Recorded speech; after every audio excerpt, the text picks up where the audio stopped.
Absolute power corrupts absolutely, a statement that has echoed through society's mind for over a century, and it has become more and more prevalent within the past decade. For peasant-born couple Elena and Nikolai Ceaușescu, the allure of power was too much to resist, and they took full advantage of the money and prestige that came with being the head of state. They lived lavishly, while thousands of Romanian citizens suffered, struggled, and even died under their reign. This is part one of the story of Nicolae and Elena Ceaușescu. I'm your host, Lauren Powers, and you are listening to Not Your History Class podcast.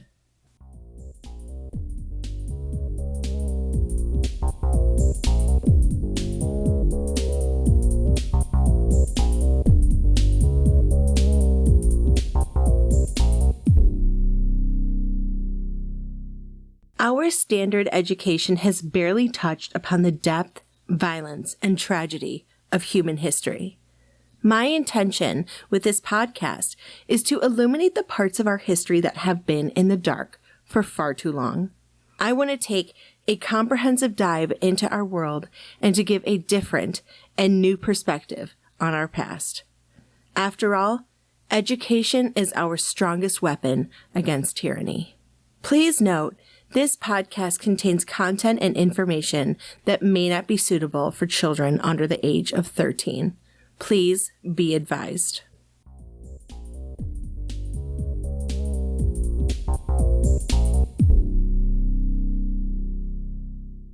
Elena Pesco, also known as Elena Pesco, was born in 1916 in a town near Bucharest to a family of farmers and traders. Her father sold goods out of their home and was a plowman. Houses were built of mud. She dropped out of school at the age of 14, having failed the school's alternative curriculum of sewing. But there are other sources that state that she got kicked out of school for cheating. She moved with her brother, known as Blockhead, to Bucharest, the capital of Romania. She had a difficult time keeping jobs as she lacked the education and skills.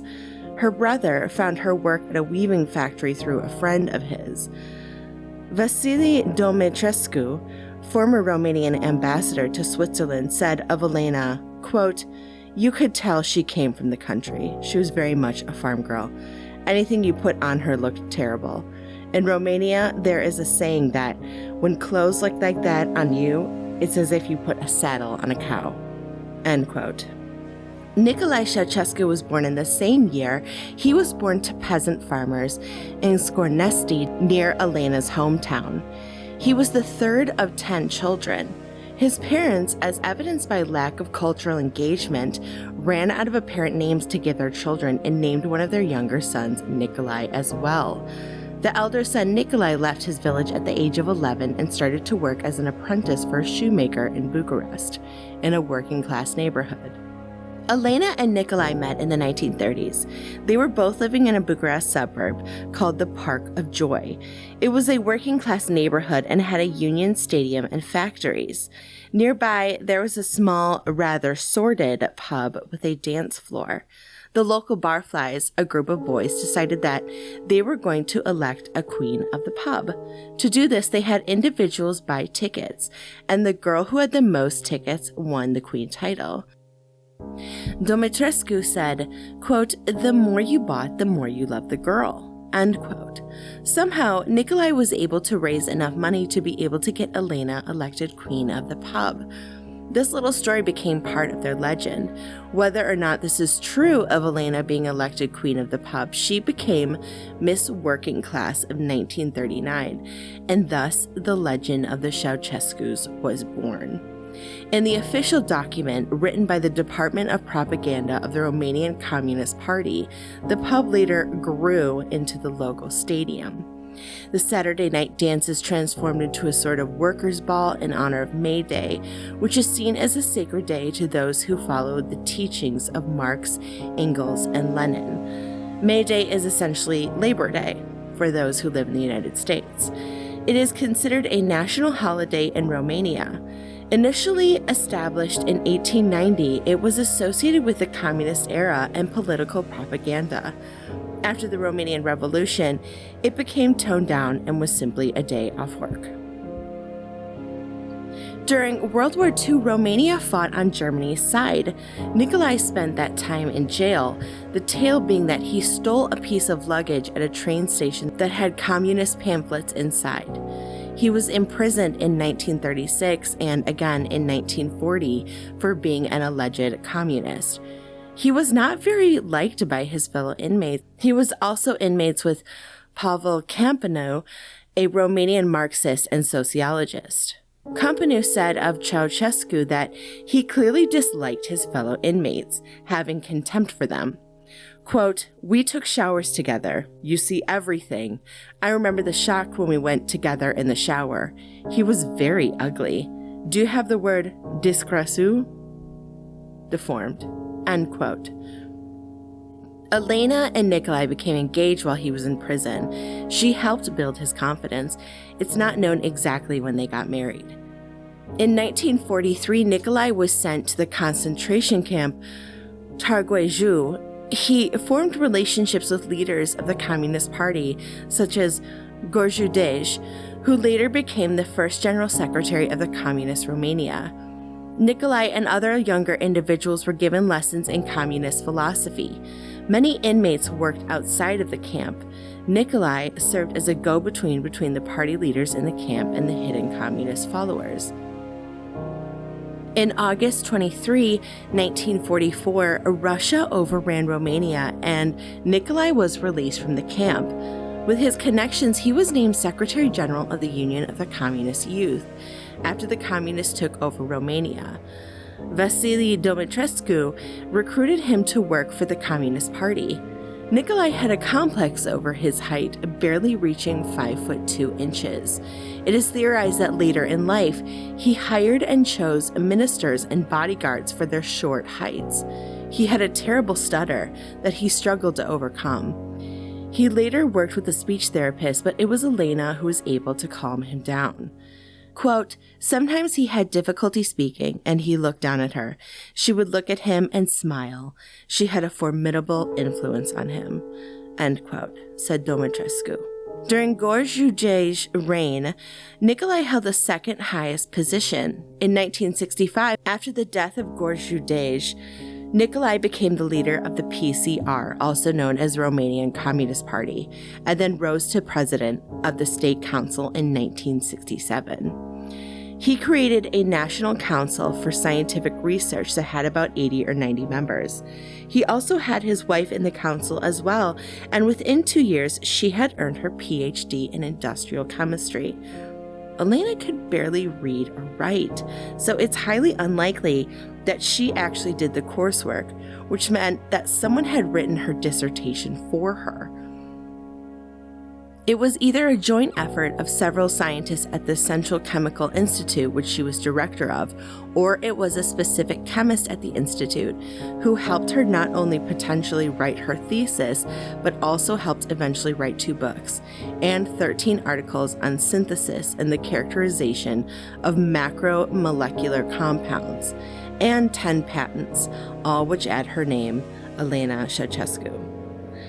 Years prior, in 1957, a decree had been passed into law that liberated abortion.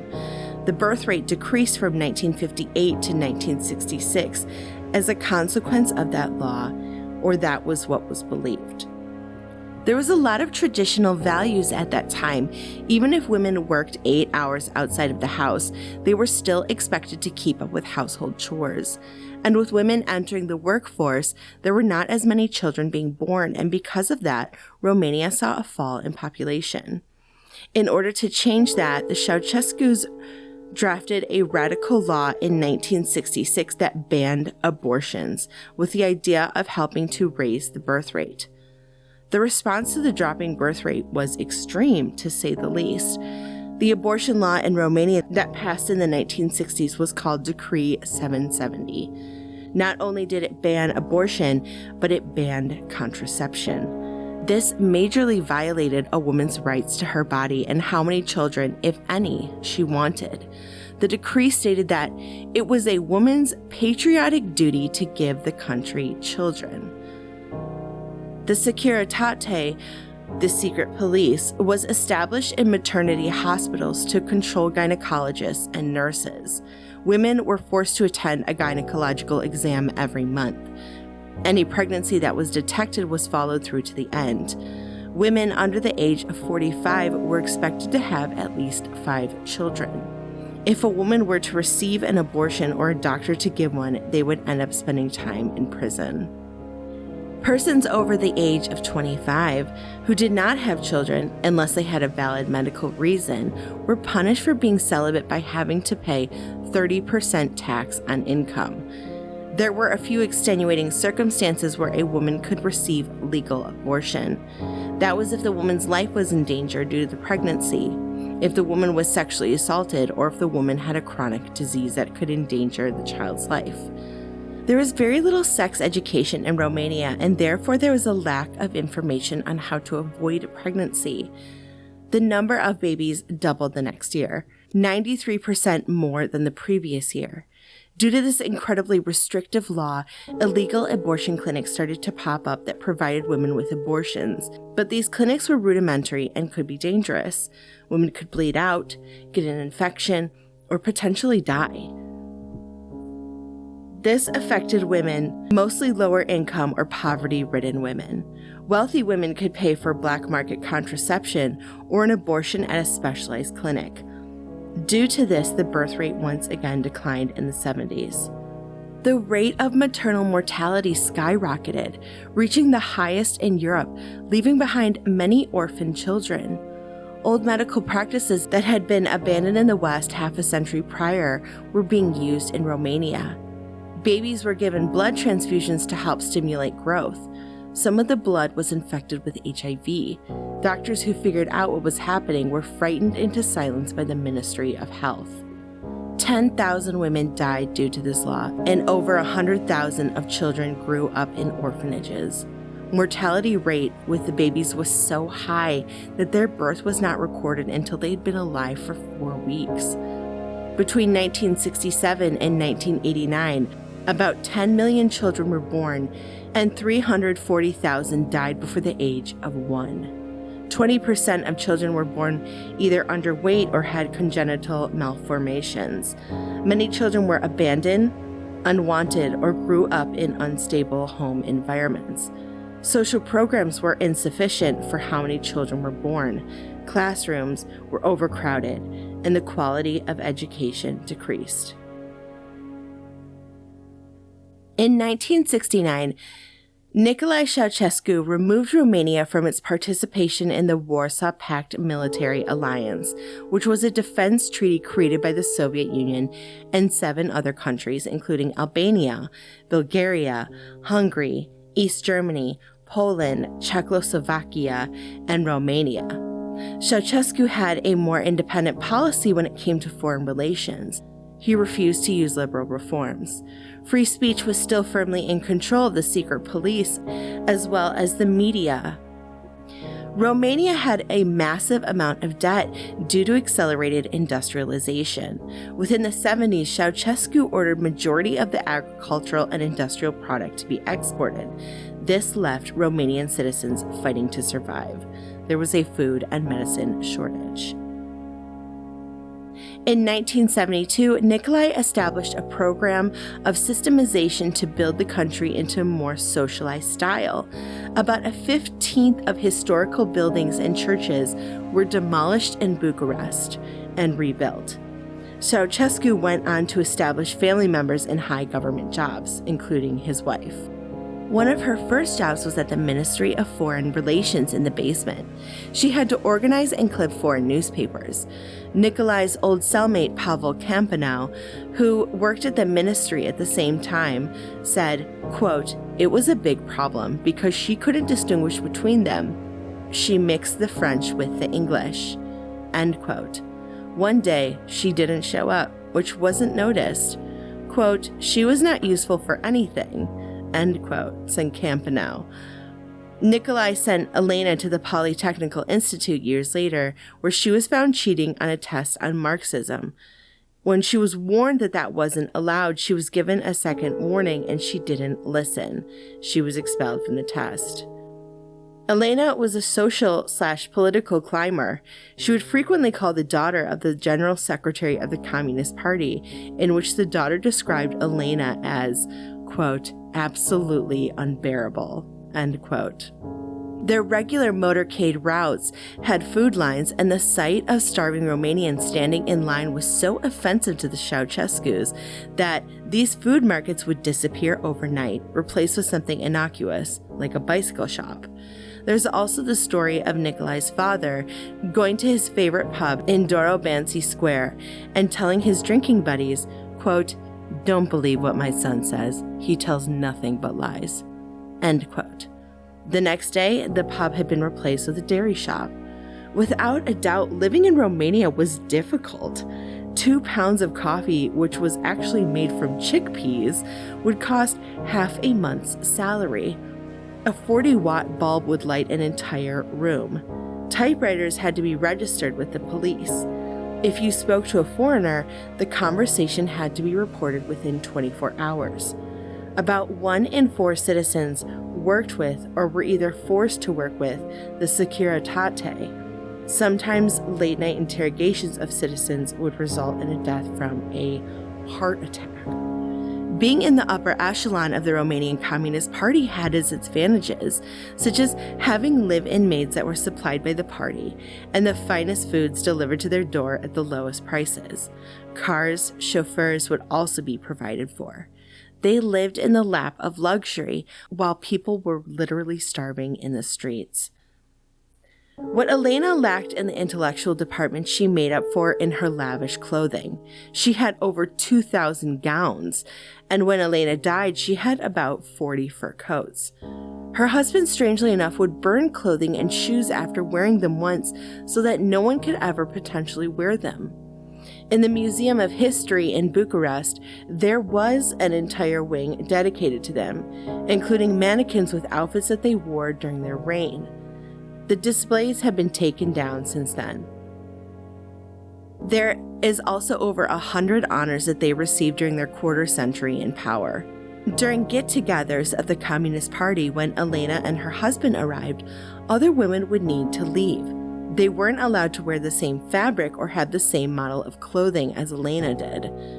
Pretty young women were not allowed near her, and it was seen as a big faux pas if someone complimented another woman in front of her. One of the women who dressed her said, quote, every time I went there, I gulped down a fistful of medicines, end quote.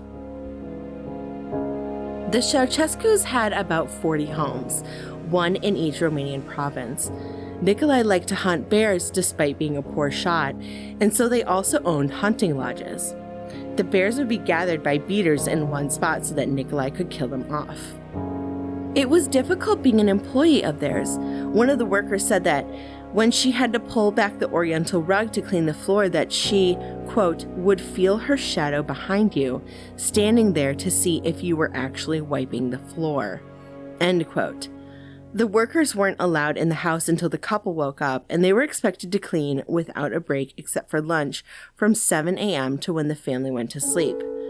The workers were treated like animals, with Elena often calling them stupid, animal, or idiot. The food was locked up, and the chef would have to prepare individual dishes for members of the family. The meals that the servants ate were sent from the party kitchen, and any leftovers that the Ceaușescus had were sent back so that they would not get charged for the meal. Same with flowers. Each day there was fresh flowers in their home, but they would be returned to the greenhouse so that they could be sold again. Starvation was the biggest issue for citizens and their servants. Nikolai had exported so much product that was grown by Romania that people were in a semi-starved state. Forced collectivization and industrialization robbed people of their farms.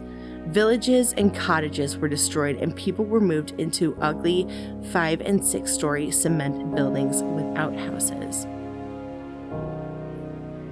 To justify the starved state that the Romanian people were in, the Ceaușescus created a system called Rational Nourishment Commission that decreed that certain populations were overeating for their jobs. This mandated the amount of calories that they required. Meat, milk, Oranges, bananas, fresh food essentially was rarely available. People had to wait in long lines in the cold to perhaps get a few blackened apples, and those who worked couldn't get in line to get food. On the other side, for Elena's last birthday, she had 3 different types of large grain caviar, foie gras, 15 kinds of meat such as filet mignon, roast beef, pork chops, venison, etc. Later, it was found out that their daughter Zoya would feed her dogs imported veal that she weighed on a golden scale. The Ceaușescus had 3 children. Valentin, the oldest, worked at the Central Committee and later ended up in jail. Zoya was the middle child. She fell in love with the doctor, but Elena didn't want her daughter to be with the doctor as he wasn't political. They attempted to elope in Hungary, but it didn't end up happening. Later, the doctor's father was fired from his teaching position at the University of Cluj. Nicu was the youngest and the favorite of Elena and Nikolai. Elena had complete control over her children. She would have them followed. There were microphones installed in their bedrooms. Nicu's guards said to his friend Radu Ionid, a Romanian Holocaust historian, that, quote, "Every 2 hours we have to tell the lady what he is doing. Every 2 hours. What he is eating, what he is drinking, who he is fucking," end quote. Since their first 2 children were an embarrassment to them, Valentin having married a half-Jewish woman that they didn't approve of, and Zoya with her young doctor, Nicu was fawned over by his parents. He was very bright, had a great memory like his dad, and was designated their heir apparent. But that coddling didn't do much for Nicu, because at the age of 30, he was allegedly still sucking his thumb. He refused to take responsibility for his actions, and at one point it was wondered that he may be a sadomasochist.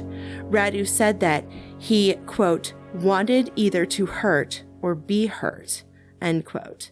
He was angry, promiscuous, and a mama's boy. The one serious relationship he had in his life had been stopped by his mom because the girl was partially Jewish.